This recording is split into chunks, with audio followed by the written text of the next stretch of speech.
Olá, estamos de volta com o nosso Papo de Redação, o programa que sempre traz uma conversa divertida sobre os bastidores da política e da economia. Hoje nós estacionamos a nossa redação móvel diante do Quartel do Exército, aqui em Brasília, na Praça Duque de Caxias. Um belo projeto do arquiteto Oscar Niemeyer. E dessa conversa hoje vão participar os jornalistas André Meirelles, Helena Chagas e Rodolfo Lago.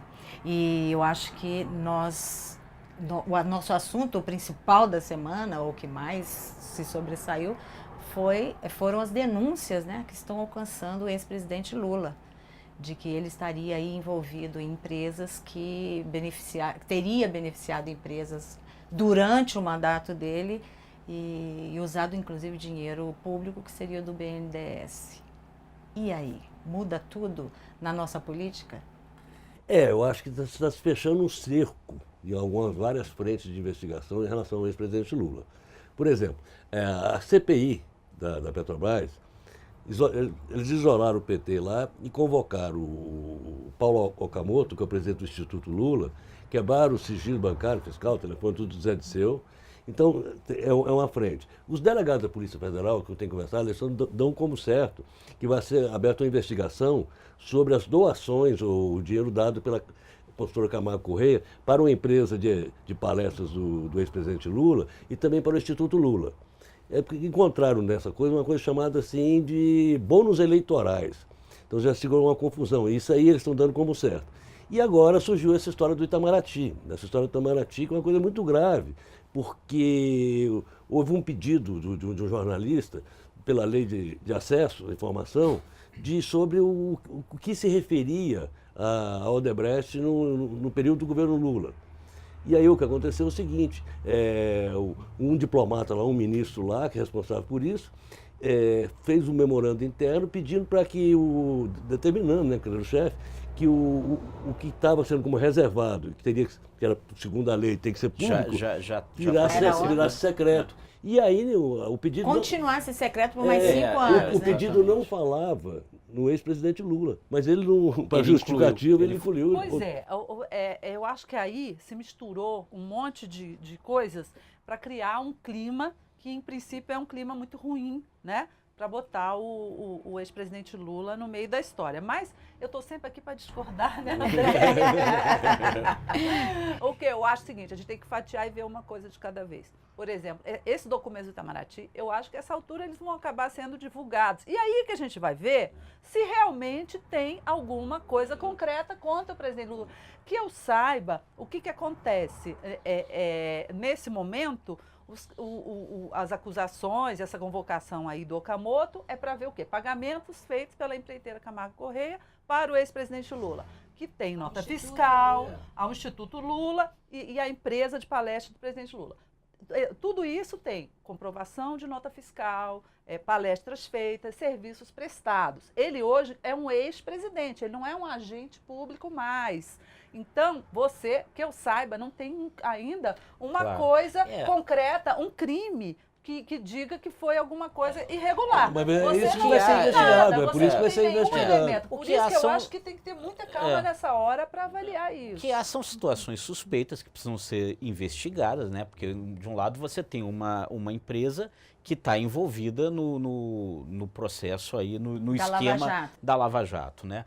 Do outro, você tem o ex-presidente Lula, e quer dizer, já há uma constatação que há da investigação de que esse esquema propiciava a ida de dinheiro para partido, para financiamento, no mínimo para financiamento eleitoral. Aí surge uma coisa que é estranha, pelo menos, precisa ser melhor explicada, é que, bom, o dinheiro foi para palestras do ex-presidente. E por que ele é contabilizado como bônus eleitoral? Isso ainda não está muito bem explicado. Na verdade, ali tem três pontos. É a empresa que fez o ali, seu são 3 pontos. O dinheiro ele. para o Instituto Lula, o dinheiro para a empresa de palestras do ex-presidente, o que é absolutamente normal. Bill Clinton fazia, Fernando Henrique fez, nada demais. E o tal do bônus eleitoral, que ninguém entendeu muito bem até agora. E aí, para aumentar essa suspeita, é esse comportamento desse ministro do Itamaraty, né? no mínimo, querendo ser mais real que o rei. Quer dizer, uma grande atrapalhada. Uma atrapalhada. Porque era melhor agora ele torna suspeito a coisa, né? Ele jogou uma suspeita em cima de alguma coisa que ninguém sabe se é ou não é. Agora tem uma coisa importante. 2 dos principais diretores da Camargo Correia são réus colaboradores. Eles podem ou não esclarecer, exatamente tirar essas dúvidas. Como que aconteceu, uma coisa que está fechadíssimo, são os depoimentos da delação do tal do Ricardo Pessoa, do empresário lá da UTC. Fechou, trancaram, ninguém sabe o que ele está falando, etc. Tem muito boato na coisa, mas pouca informação. Mas já em relação ao ex-ministro Zé Disseu, o ex-ministro Zé Disseu vinha dizendo o seguinte: não, eu comprovo tudo, Camargo Correia. O que aconteceu? A Camargo Correia enviou um ofício dizendo o seguinte: não temos como comprovar o serviço prestado pelo ex-ministro Zé Disseu. Aí é outra coisa. Aí uma coisa é uma coisa, outra coisa é outra coisa. A Camargo Correia não fez isso em relação ao Lula. Não fez isso em relação ao contrário. A Camargo Correia diz que o Lula prestou, né? Não, pois é, mas mas eu estou dizendo o seguinte: a Camargo Correia inicialmente estava mais ou menos aliviando o Zé Disseu. Como essas coisas vão avançando, pode ser, eu não estou dizendo que vai acontecer nada não, né? Eu só estou dizendo que não dá para descartar. A questão é que ele entrou, né, no rol da investigação, né? Entrou de fato no rol da investigação com todo o e aí, desgaste que isso provoca. E aí, ao mesmo tempo que né? acontece isso, ele se lança, meio que se lança um candidato porque a 18, aí ele se sentiu 2018. Provocado, né?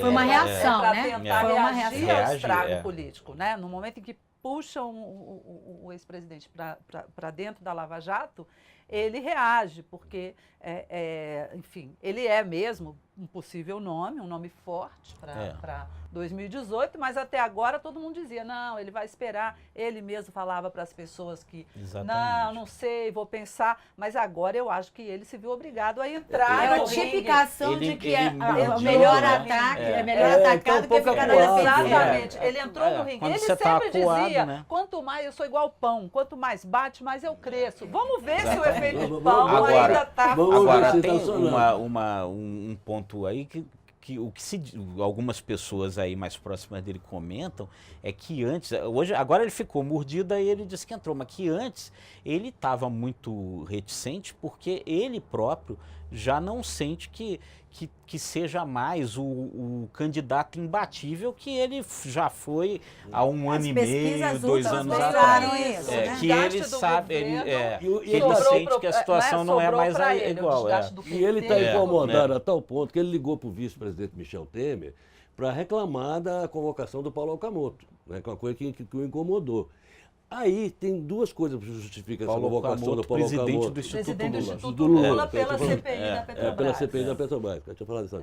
Tem 2 coisas aí. Uma coisa é o seguinte, há uma estratégia clara do PMDB na CPI que dessa investigação, quanto maior for o número de pessoas investigadas e importância, fica mais de canto o presidente da Câmara, o deputado Eduardo Cunha. Tentando desviar o foco mas de olha, ficou claro que o Eduardo Cunha iniciou a sessão de votação no plenário da Câmara justamente na hora que iam ser votados os requerimentos das pessoas relacionadas com ele. Quer dizer, ficou uma manobra muito clara. Por que essa manobra do PMDB ela conseguiu dar tão certo? Porque o PMDB está mordido essa semana. Por quê? Porque o ministro Aloysio Mercadante, acho que era isso que você ia lembrar, resolveu sugerir que fosse nomeado um novo ministro para a SRI, a Secretaria de Relações Institucionais, que no momento você tem um titular ali, é o vice-presidente Michel Temer, que está acumulando o cargo. E que tem se saído relativamente bem. Bem. Se nós formos lembrar dos nossos programas de 2 meses atrás aqui, né, a situação da crise política estava muito mais grave. Então, o Michel está sendo efetivo ali, pelo menos para segurar alguns. Já está com as coisas mais ou menos encaminhadas, as coisas estão encaminhadas. Enfim. O que não quer dizer que dá para abrir mão dele agora e comprar uma briga com o PMDB, como o Mercadante quase fez. Então, essa semana o clima azedou muito por causa disso. E o Congresso piora um pouquinho porque vem todas aquelas... Até que foi ameno, né? O Congresso não bateu tanto na política econômica, está ali tentando dar uma amenizada, a pedido da presidente Dilma. A crise viajou, né? A crise viajou. Uma semana na Rússia. A crise, gente, é o deputado Eduardo Cunha, que é presidente da Câmara. O senador Renan Calheiros e a própria presidente Dilma Rousseff, estava todo mundo fora. Daqui de Brasília. Aí Brasília ficou mais ameno, mas eu acho que agora voltou a esquentar, né? Com os reflexos do Congresso do PT, dessa briga do PMDB com o PT, eu acho que a semana que vem vai ser muito quente. Eu acho que a semana que vem vai pegar bem. O Congresso do PT é uma coisa curiosa no Congresso do PT. Ontem já foi aberta à noite, né? Mas de tarde já tinha a Carta de Salvador pronta. Aprovada. Para evitar esse conflito. Mas o grande pano de fundo que vai ter lá é uma proposta que ontem, por exemplo, cerca de 32, 33 deputados federais lançaram aqui, e que é uma proposta que é lançada pelo grupo puxada, capitaneada pelo grupo Mensagem, né, do ministro Eduardo Cardoso e do ex-governador Tasso Genro, que é o seguinte, outros grupos já se juntaram a esse, e vai pegar lá, que é a convocação de um congresso extraordinário do PT para dezembro, para eleger uma nova direção. Tirando o Rui Falcão. Tirando e acabando com esse processo de eleição direta, que eles dizem que é manipulado e tal e tal. Então, há uma tentativa de reinventar o PT, essa palavra reinventar nos foi dita ontem, o presidente Lula está falando. Pelo ministro Eduardo Cardoso. Reinventar o PT hoje em dia, gente, eu acho que é sinônimo de salvar o PT. É uma questão de sobrevivência, né? Salvar o PT a tempo das eleições do ano que vem. Todas as teses... No ano que vem, eu acho que não estou pensando muito no ano que vem, não. Estou pensando em 2018. Todas as teses das correntes do PT que estão sendo discutidas no Congresso, todas, sem exceção, criticam a política econômica do governo e a política de alianças. Mas parece que o documento final ficou meio atenuado, né? Ficou bem atenuado. Fica, né? Mas o fato é que ali... Houve um acordo tático. Fizeram uma intervenção. Que coisa engraçada, Helena. Você está falando do documento final. Não é o documento final, é o documento inicial, né? Porque o documento final já estava pronto. Agora vejam vocês, nós estamos aqui um tempão falando do PT, falando da crise, falando do Lula. E as oposições? Deixa eu falar um pouquinho da oposição aqui. Porque as oposições não se manifestam. A crise está lá e os tucanos quietinhos. Em 2005, eles apostaram na sangria do Lula e... Se deram mal. Se deram mal. Agora, o que eles estão fazendo? Eles estão se bicando porque eles estão para ver quem vai ser o candidato. O senador Aécio Neves estava assim, achando que era tranquilo, que tinha um Ricaldo, não sei o quê, não sei o quê. O governador Geraldo Alckmin passou a se movimentar, esteve essa semana em Brasília, reuniu com dezenas de deputados. Ele está alugando um andar inteiro aqui para a representação de São Paulo, está adotando uma agenda nacional. E, ao mesmo tempo, o PMDB continua incensando o senador José Serra, que virou, assim, o povo lá está comentando, virou o grande guru do PMDB, que pode ser uma alternativa. E o PSB... O PSDB, ele é o mesmo, né? Não tem novidade nenhuma o PSDB brigar. Sempre brigou. Aí o problema é que ele gasta a sua energia bicando uns aos outros, esquece de fazer oposição, chega lá na hora ele perde a eleição. Então, essa coisa de você contar com a eleição certa e tornar a briga interna maior do que a briga externa, do que o ato de fazer oposição, que eles não estão fazendo muito, né? Eles podem pode ser que não percam nem para o PT, pode até por outra força. O dado curioso é uma terceira via aí, isso, o que é um dado curioso. Nada novo pro eleitor brasileiro, o PSB está se candidatando a ser essa terceira via. Claro, um dado dessa crise é justamente esse. O desgaste do PT, ele não aponta para o benefício de ninguém. Não aparece nenhuma força política. Esse cara é que está se beneficiando com isso. Não existe, agora, né? Eu acho que a Marina, que andou muito tempo quieta e mergulhada, está quieta até esta agora, semana voltou a aparecer um pouquinho, começou a falar mal do governo, mal da Dilma, deu entrada lá no partido dela no Tribunal Eleitoral. Eu estou achando que ela está começando a se aprumar. Mas eu tenho a impressão que o PSB então, diante disso, tem muita gente achando que pode ser, né? A Marina, Álvaro Dias, por um lado, do Zé Serra, Agora, Laércio. falando em crise política, eles não fizeram o dever de casa deles. Tem coisa mais ridícula do que essa reforma política que eles terminaram de aprovar essa semana. Eu acho, minha aposta, que a única coisa que vai sobrar disso vai ser a mudança da data da posse do presidente e dos governadores para 4 e 5 de janeiro para fugir do Réveillon. Porque o resto eu acho que o Senado vai barrar. Eu acho que vai dar uma confusão. Mas isso um sim. Absurdo isso. Mas tem uma coisa, a reeleição. Não sei, se der uma briga muito grande lá no Senado, você pode, mela tudo, Andrei. Mas a reeleição. Tudo. Mas tem uma coisa que vai ser votada semana que vem que pode dar uma certa mexida, que é a questão da fidelidade partidária. Vão abrir uma janela. Estão abrindo uma janela. Mais uma pouca vergonha, né, gente? E tem uma emenda do deputado Abrir Nilo uma Teixeira. janela para quê? Para infidelidade. Para infidelidade. Por troca-troca. Piorar o que já existe. Não, por troca-troca e pode abrir também um espaço para as pessoas irem, por exemplo, para a rede, que é o que acho que a Marina está esperando. Mas para a rede as pessoas podem ir para novos partidos. A atual lei já mas é que eles estão... Você sair do partido para ir para um partido. É porque eles estão mudando a lei. Isso você pode já. Eles estão mudando a lei. Estão mudando a lei para levar tudo, para beneficiar cada um os que puxando estão o nos seu, partidos cada um que já puxando o estão seu. aí. Agora, na verdade, essa questão dos partidos é uma coisa que lá atrás, né, foi o próprio STF que lá atrás acabou, por exemplo, com a cláusula de barreira, que tornou isso que a gente vê hoje, essa infinidade e agora de botaram uma cláusula essa ridícula negociação em torno de fundo partidário. Agora, quem eleger um parlamentar pode ter fundo partidário, espaço na televisão. O problema é que toda mudança óbvio que está uma coisa casuística. É desanimador. Toda reforma política que tem no Brasil acaba virando isso, casuística, fisiológica, o cálculo eleitoral. E a mudança é só isso. A reeleição já foi isso. Quando aprovaram a reeleição já tinha sido isso, né? Já foi. O Luiz Eduardo Magalhães morreu, o Sérgio Mota morreu, ficaram sem candidato, não sabiam o que fazer, vamos reeleger o Fernando Henrique. Então, fica muito difícil, né, você levar a política a sério se o negócio... Agora, só uma coisa, a morte deles foi depois da reeleição. Eles ajudaram a viabilizar a reeleição. Foi antes, não, a reeleição foi em 97, o que eu estou dizendo é o seguinte, eles que viabilizaram a reeleição. A denúncia, inclusive, de compra de voto envolvia o Sérgio. Tudo bem, foi 98, gente. tudo Isso bem. é importante. Mas o mais curioso é que naquela época o PSDB fez tudo pela reeleição, o PT votou contra e hoje o PT está a favor e o PSDB contra. Porque vira isso, né? Um mero cálculo eleitoral. Isso é um mingau. E as pessoas estão cansadas. E as pessoas já estão cansadas disso. Vocês viram o artigo do Fernando Henrique, que ele escreveu para o Estadão, para o Globo e para o País?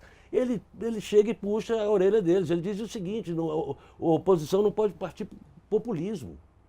Gente, não é aí, porque várias bandeiras dos tucanos, eles estão mudando agora. Maioridade penal é uma delas, a reeleição é outra delas. E você tem várias coisas, o fator previdenciário é outro. Então, eles estão mudando o discurso porque eles querem imitar o PT como oposição, principalmente na Câmara. Eles querem aquele modelo do PT de ser contra tudo, contra todos, que eles acham que pode dar certo. Mas os líderes mais experientes deles estão ali, estão segurando, né?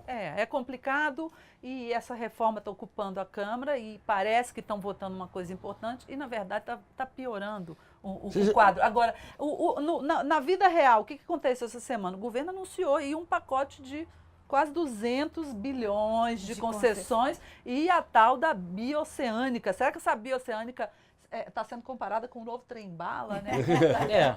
Que nunca entra saiu em do papel, todos aliás. Mas isso é vida real. Isso é o que pode mexer com a vida das pessoas. E a gente até sobre isso até a muito longo prazo, não é coisa para... Não, tem coisas e a gente até mostrou, né? Essa questão de estradas, rodovia. Isso pode ser mais rápido. Agora, a gente até mostrou, até você fazer um projeto, etc. Agora para 10, a gente até mostrou, acho que é legal registrar, né? Tem que fechar, concluir a Norte-Sul, né? O Fato Online publicou essa semana uma reportagem falando dessa ferrovia aí. Quer dizer, até se falar como uma solução salvadora fazer uma ferrovia para o Pacífico. Tem uma rodovia que está lá abandonada, cheia de buraco e tal. O problema é que tem um desgoverno aí de tanto tempo que as coisas estão tão e a inflação, paradas, gente, fora a inflação. E aí, eu acho que no bolso, na sensação das pessoas, É tudo muito ruim. Perigoso surgiu um salvador da pátria, né? Daqueles assim. Isso aqui é o risco. Eu quero crer que o eleitor brasileiro já está meio por isso, né? blindado contra salvadores da pátria. Agora, que alguém precisava salvar, precisava. Que ela tem que precisando de salvação. Bom, a gente vai ficar esperando esse salvador da pátria, Helena, que seja bom, né? E que não seja inspirado por isso aqui atrás, né? Pelo amor de Deus, a gente só veio aqui porque o Nós cenário estamos aqui apenas fazendo turismo. Mas com todo respeito ao Exército Brasileiro, evidentemente. Gente, muito obrigada pela conversa e a vocês eu agradeço a audiência. Até o próximo Papo de Redação.